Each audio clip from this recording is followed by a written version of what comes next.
کیا جاتا ہے۔ یزید کا قاصد گورنر مدینہ کی جانب خط لے کر کے پہنچتا ہے۔ آقا کونین کا نواسہ بے خبر ہے، نبی کونین کا وہ نواسہ بے خبر ہے۔ یزید کا قاصد گورنر مدینہ کی جانب خط لے کر پہنچا۔ حضرت نبی کے اس خط میں جیسے ہی کھول کر دیکھا تو گورنر مدینہ کے پیروں کے تلے سے زمین کھسک جاتی ہے، ہاتھ اپنے لگتے ہیں۔ گورنر مدینہ نے حضرت امام حسین کو بلانے کے لیے بھیجا۔ حضرت امام حسین تشریف لاتے ہیں۔ مروان ابن حکم موجود تھا جو بہت بڑا غالب انسان تھا، میں کہوں دنیا انسانیت میں بہت بڑا منافق تھا۔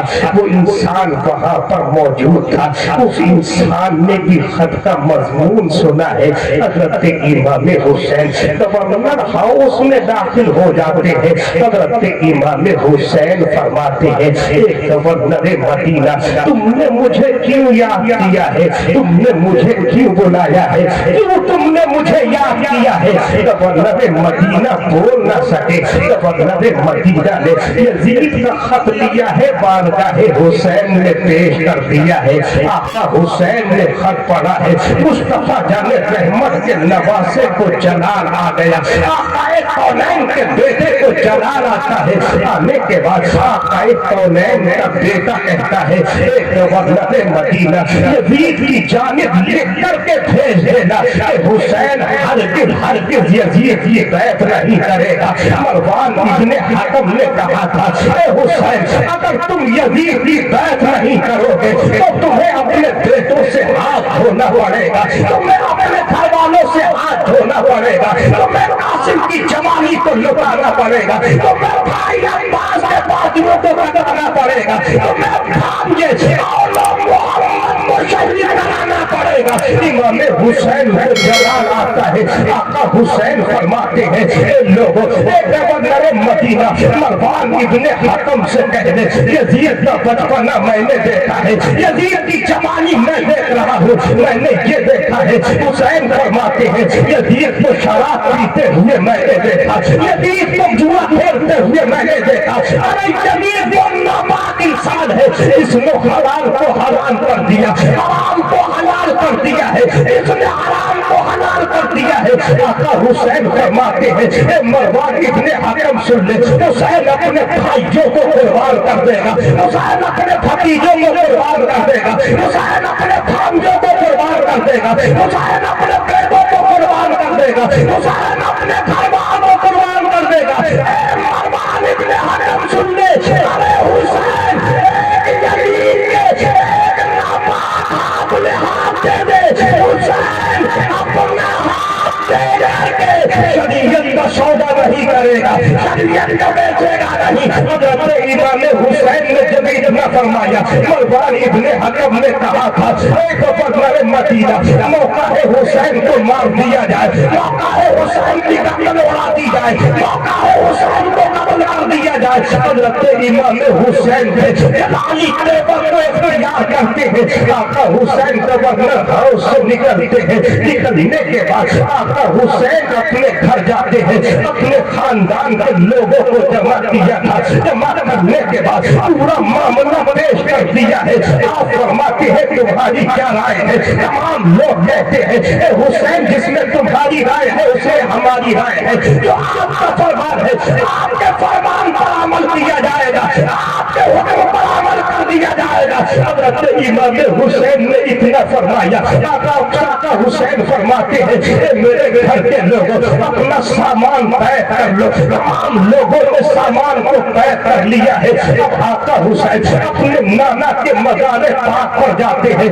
آقا حسین مصطفیٰ جان رحمت کے مزار پاک پر گئے۔ آقا حسین نبی کونین کی بارگاہ میں رو رو کر عرض کرتے ہیں اے بابا جان، اے وقت وہ تھا اے اسلام کی ترویج و اشاعت کے لیے اپنا آبائی وطن مکہ چھوڑا تھا، مدینے کو آباد کیا تھا میرے نانا آج آپ کا نواسا مدینے کو چھوڑ رہا ہے وہ مدینہ جہاں پر میرا بچپنا گزرا ہے وہ مدینہ جہاں پر میری جوانی گزری ہے وہ مدینہ جہاں میں بڑھاپے کی منزل پر پہنچ گیا ہوں میرے آقا اب مجھے اجازت دو تاکہ میں میدان کربلا میں پہنچ سکے اب مجھے اجازت دو تاکہ اللہ پاک مجھے ثابت قدمی عطا فرمائے آقا حسین اتنا کہتے ہیں آنکھوں سے آنسو نکلتے ہیں آقا حسین ہوتے ہیں میرے آقا حسین کی آنکھوں میں نیند آ جاتی ہے آپ پر نیند کا غلبہ طاری ہوتا ہے آقا حسین سو گئے مصطفیٰ جان رحمت عالم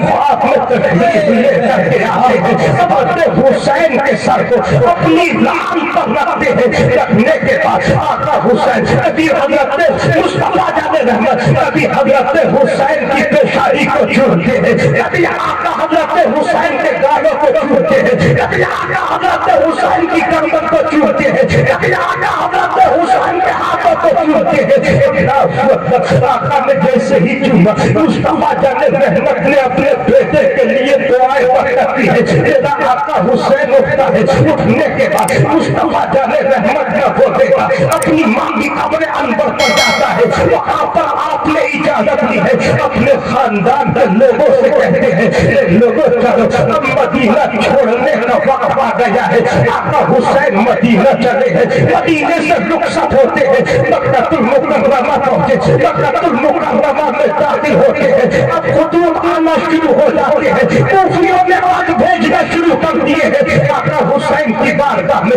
ایسے ہی خط بھیجے تھے مصطفیٰ جان رحمت کا نواسا اپنا وکیل بنا کر کے حضرت مسلم بن عقیل کو کوفہ روانہ کرتا ہے حضرت مسلم بن عقیل کوفہ روانہ کر دیے جاتے ہیں وہاں پر پہنچتے ہیں لوگوں نے عقیدہ تو اظہار کیا تھا لیکن یزید نے چال پھیلی عبید اللہ ابن زیاد کو وہاں کا گورنر مقرر کر دیا جاتا ہے اور جیسے ہی وہاں کا گورنر مقرر کیا تھا اللہ اکبر اس انسان نے گورنری کا عہدہ سنبھالتے ہوئے وہاں کے لوگوں پر ظلم و ستم کرنا شروع کر دیا آقا حسین رضی اللہ تعالیٰ عنہ کو حضرت مسلم بن عقیل رضی اللہ تعالیٰ عنہ خط لکھ چکے تھے اب ادھر نکلتا ہے آقا حسین کی بارگاہ میں پہنچا وہاں پر بھی آپ نے نکلنے کا ارادہ کیا جلیل القدر صحابی حضرت حسین کی بارگاہ میں آ کر عرض کرتے ہیں اے حسین آپ مکہ نہ چھوڑے اے حسین وہاں پر آپ کا پسینہ گرے گا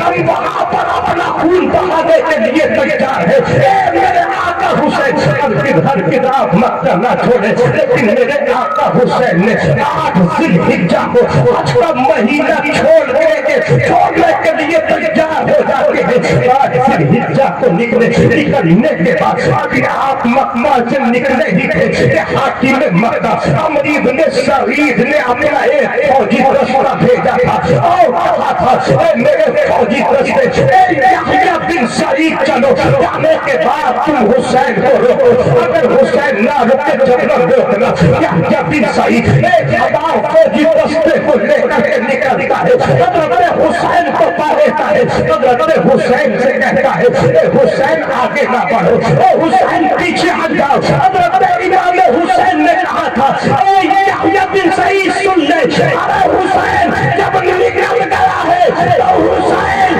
ابھی اسلام کو اپنے خون سے اسلام کے شجر کی آبیاری کے لیے ہی تیار ہے میرے آقا حسین وہاں سے چلے ہیں اور چلنے کے بعد مقام صفا میں پہنچے فرزدق کو وہاں پر دیکھا آقا حسین سے فرزدق ملاقات کرتا ہے چلنے کے بعد میرے آقا حسین سے فرزدق کہتا ہے امام کہاں جانے کا ارادہ ہے حضرت امام حسین فرماتے ہیں فرزدق کوفہ جا رہا ہوں حضرت امام حسین حسین کی بارگاہ میں فرض عرض کرتے ہیں، اے آقا حسین کوفہ نہ جا، کوفہ کے لوگوں کے ضمیر، کوفہ کے لوگوں کے ضمیر میں بے وفائی ہے۔ اے حسین آپ نے نہیں دیکھا آپ کے بابا کو کوفیوں نے شہید کر دیا، آپ نے نہیں دیکھا کہ آپ کے بھائی حسن کو کوفیوں نے شہید کر دیا۔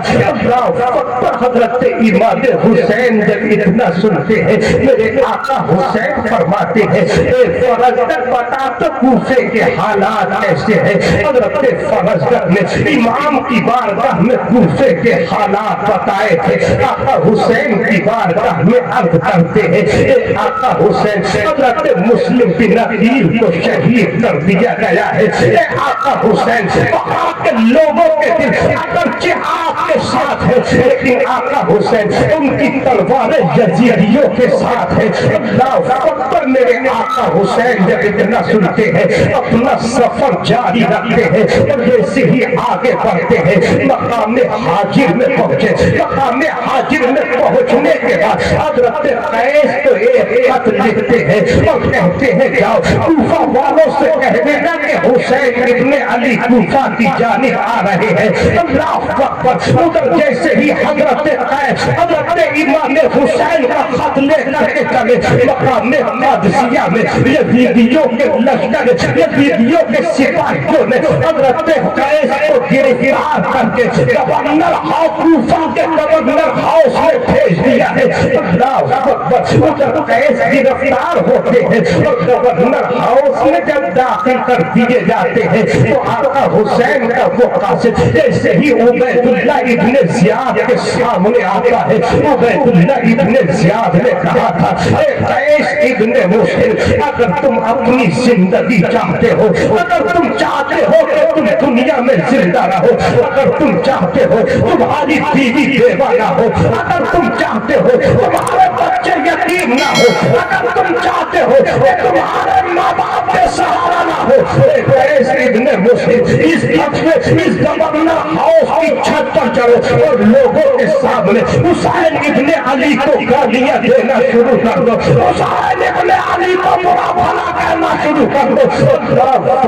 حضرت قیس ابن مسلم نے جب اتنا سنا جلال میں آ جاتے ہیں اور جیسے ہی جلال میں آئے تھے حضرت آقا حسین کا وہ مرہب آگے بڑھتا ہے آگے بڑھنے کے بعد گورنر ہاؤس کی چھت پر چڑھتا ہے حضرت قیس ابن مسلم نے کہا تھا اے لوگوں حسین ابن علی اس وقت دنیا کی سب سے عظیم شخصیت ہے حسین سے اچھا کوئی نہیں حسین سے پاکیزہ کوئی نہیں حسین سے منجب و طاہر کوئی نہیں یہ وہ حسین ہے ان کو ان کے نانا نے جنتی سردار کہا ہے یہ وہ حسین ہے ان کو ان کے نانا نے جنت کے پھول کہا ہے یہ وہ حسین ہے ان کو ان کے نانا نے جنتی جوانوں کا سردار کہا ہے یہ وہ حسین ہے جن کے ہونٹوں کو مصطفیٰ نے چوما ہے یہ وہ حسین ہے ان کے گلے کو مصطفیٰ نے چوما ہے یہ وہ حسین ہے ان سے میرے آقا نے محبت کی ہے۔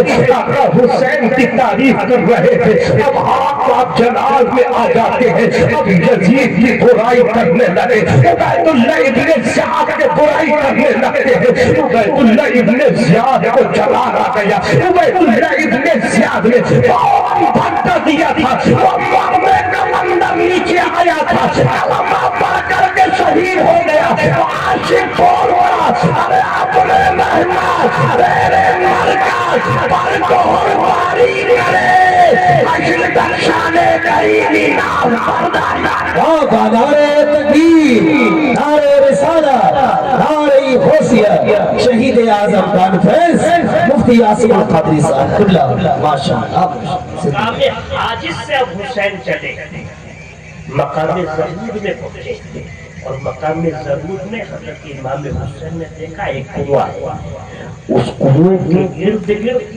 حضرت امام حسین دیکھتے ہیں خیمے لگے میرے آقا حسین نے سوچا حج کے حاجی لوگ حج سے واپس آئے تھک گئے تھے یہاں پر قیام کر رہے ہیں آپ نے اپنے قاصد کو بھیجا جاؤ ذرا دیکھ کر کے دعاؤ کہ اس قافلے کا امیر کون ہے اس قافلے کا قائد کون ہے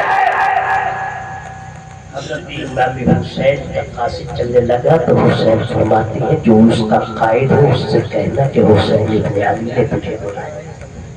مقام ضرورت میں پہنچے، قاصد پہنچا، دیکھا کہ زہیر ابن قیم. حضرت زہیر ابن قیم سے کہا اے زہیر آپ کو مصطفیٰ کے نواسے نے یاد کیا ہے، تھوڑی دور آپ سے ٹھہرے ہوئے ہیں، بلا رہا ہے. آپ نے جانے سے انکار کرنا چاہا لیکن آپ کی بیوی نے کہا بڑی خوش قسمت ہو تم کہ نبی کا نواسا تمہیں بلا. زہیر ابن قیم پہنچے، گئے تھے تو دل پژمردہ تھا لیکن جب واپس آئے تو چہرے پر مسکراہٹ اور فرمایا لوگوں جس کو میرے ساتھ آنا ہو آئے، جسے جنت پانی ہو تو وہ میرے پیچھے آئے، اور جس کو جنت پانی ہو وہ میرے پیچھے آئے، اور جو گھر جانا چاہتا ہو وہ گھر چلا جانا. زہیر ابن قیم مصطفیٰ جان رحمت کے نواسے کی بارگاہ، میرے آقا حسین وہاں سے چلے اور آگے بڑھتے گئے. بہر کیف حضرت حر بن یزید بن ریاحی نے میرے حسین کو روکنا چاہا لیکن آقا حسین مقام کرب و بلا میں پہنچے. میرے آقا حسین فرماتے ہیں لوگوں یہ کون سی جگہ ہے؟ لوگ بولتے ہیں حسین اس کو مقام کرب و بلا بولتے ہیں. آقا حسین فرماتے ہیں بس ہم یہاں سے آگے نہیں بڑھنا، آگے نہیں جانا، آگے نہیں بڑھیں گے. میں نے عالم تصور مرد کیا حسین کیوں؟ تو حسین نے فرمایا یہ وہی جگہ ہے جس کے لیے میرے آقا نے میری نانی ام سلمہ سے فرمایا یہ وہ مقام جہاں پر حسین اپنا سر دے کر کے اسلام کو بچائے گا. یہ وہ جگہ ہے جس جگہ پر میرے بیٹے کا جھاپا میرے بیٹے علی اکبر کی شہادت کی جائے گی. یہ وہ جگہ ہے جہاں قاسم کی جوانی کو لکھا جائے گا. یہ وہ جگہ ہے جہاں علی اصغر 6 کے بچے کو بھی شہید کر دیا جائے گا. نہیں پڑھیں گے. آخر کار امام حسین نے خیمے گاڑے. اب ادھر سے عمرو ابن سعد ایران میں بغاوت ہو چکی، تو اس بغاوت کو ختم کرنے کے لیے یزید نے عمرو ابن سعد کے ساتھ 4000 فوجی بھیجے. کہا اس بغاوت کو ختم کر دیا، لیکن ابھی وہ نکلا ہی تھا کہ عبید اللہ ابن زیاد کا قاصد پہنچا. کہا عمرو، کہا جی، کہا اب تمہیں ایران نہیں جانا ہے، سیدھے کربلا پہنچو اور حسین ابن علی کو ہماری بیعت کے لیے لانے. حضرت امام حسین کے لیے وہ نکلا.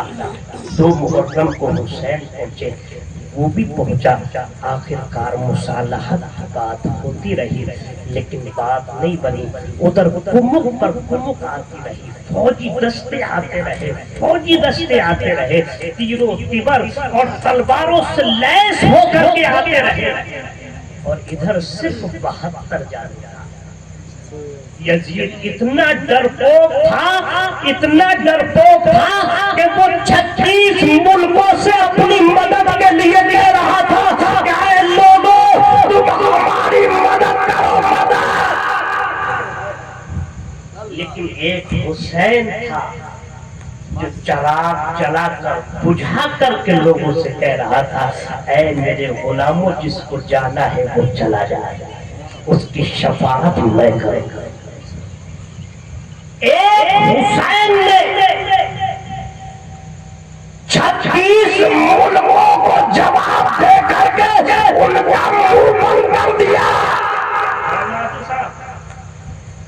لیکن آج ہم 57 ہیں، ایک شیطانی کتے کو نہیں روک سکتے. غزہ میں کیا حال کر رکھا ہے، فلسطین کا کیا حال ہے. یار کیا یہ 57